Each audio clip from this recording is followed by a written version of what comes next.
This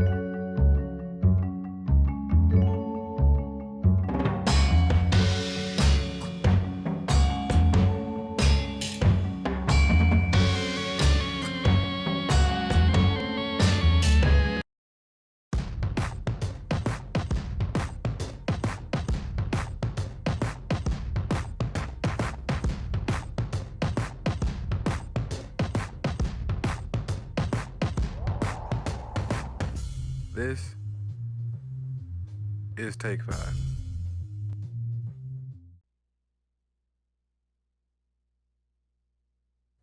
Hi, and welcome to Take Five, a not so ordinary movie review show. And we are your hosts, Eli. And I'm Donisha. Today we'll be discussing a Netflix film, In the Tall Grass, reluctantly. But just to be on the safe side, there are definitely a lot of spoilers. So if you have not watched it, please turn away now, or turn away in general. So, In the Tall Grass. Why don't you start by giving us a brief synopsis of what it's all about? So this movie starts out as a brother and sister. They hear a little boy screaming from the tall grass. I guess they are concerned, so they stop and they go in, and they're in a world of trouble. And so was I. Right off the bat, this movie, I did not know until after I watched it, was an adaptation of a Stephen King novel. And I've personally never read Stephen King, but I've heard good things. So in hindsight, this doesn't make a ton of sense for me. I don't know if it was just like a horrible adaptation or if the book was also trash, but this was probably the worst movie I've seen for this show so far. Yeah. Agreed. On Rotten Tomatoes, it got a 36%, and on IMDb, it got a 4.5%. But before we go into this, or before you decide to watch it or anything, I gotta let you know some triggers, all right? All about the triggers. I want you to know what you're getting into. So, trigger warning for extreme and horrible gore, animal death, and there was an attempted assault. So, if that's something that like really gets under your skin, like it did mine, don't watch it if you haven't already. And if you have, I'm so sorry. I have to say, like, we watched it together, and I did cry twice because of the animal death and because the movie just sucked so bad. Yeah. Like, it brought me to tears. I don't cry anymore. But that movie made me cry. See, it was so bad that I had to laugh.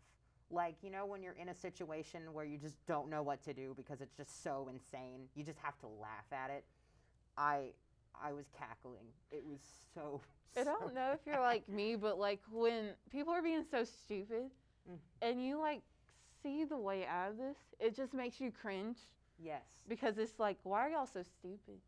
I know there's that saying that like hindsight is 20/20, but I feel like at some point they should have just stopped and been like, okay, there's a smarter way to go about this. Why would you even go in there anyway? Right. Why would you go into the forest, into the tall grass? Because they literally could have just called the cops, but go off, I guess. Anyway, we're going to get into the meat of this issue when we come back, so we'll be right back. Stay tuned. The day the world stopped was the day we found where to go.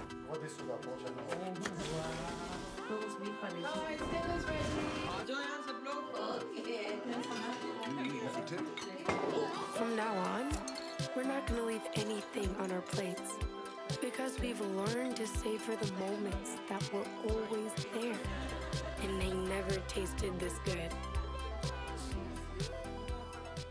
Do you know your HIV status? When you do, you can take control of your sexual health. HIV self-tests give you the power to decide when and where to test. You just swab and stick it in the tube.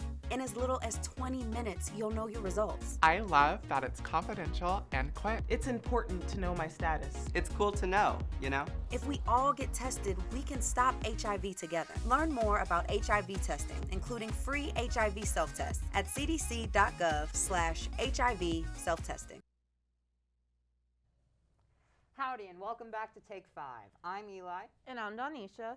This week we'll be talking about the Netflix film In the Tall Grass and why it was confusing and painful for everyone involved. I would like to start with the extreme amount of gore in this movie. Yes. Let's talk about how he took his wife's head in his hands and literally just crushed it. He literally, I can't, dude, we had to replay that 4 times. We because replayed it he- 4 times. It was like a soda can. And he cru- just crushed it like it was nothing. And also, like, when Becky, the pregnant sister, stabbed Ross in the eye. Yes. The guy, Ross is who is over the tall grass. Like, he's basically trying to get everybody in it. Mm-hmm. And his son Tobin ends up trying to talk people into keeping them out. Yes. And, dude, I can't get over the scene where she has the child that she's pregnant with, and then she eats it. Yeah. She eats the child. And, Which was very confusing because then she died. This movie was all over the place. Like, literally, it's different scenes and it confuses you so bad you don't know what's real and what's not because yeah. either way, it's extreme gore. Mm-hmm.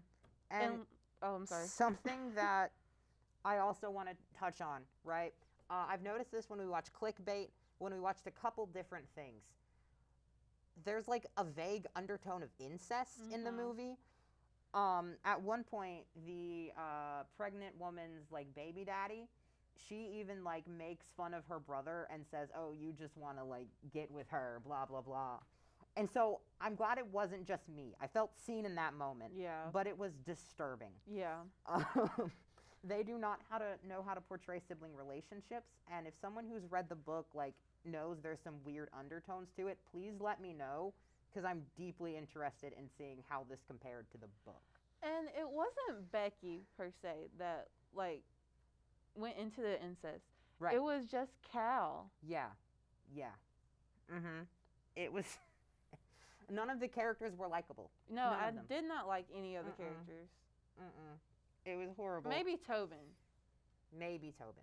But I did want to like Tobin was terrifying, the most terrifying child that I have personally ever seen in a movie.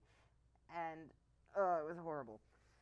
But when we come back, we're going to discuss more of just why this movie was so confusing, like in the general plot, and we'll give our final thoughts on it. But stay tuned, we will be right back.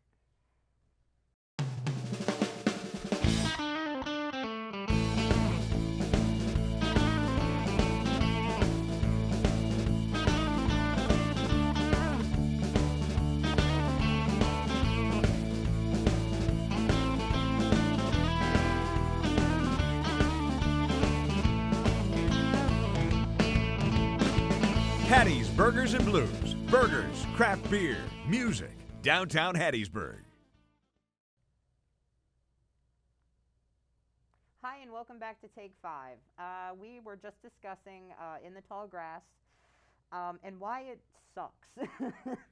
So going into this movie, again, we watched this together, like right next to each other. It was one of the first movies that we did this for.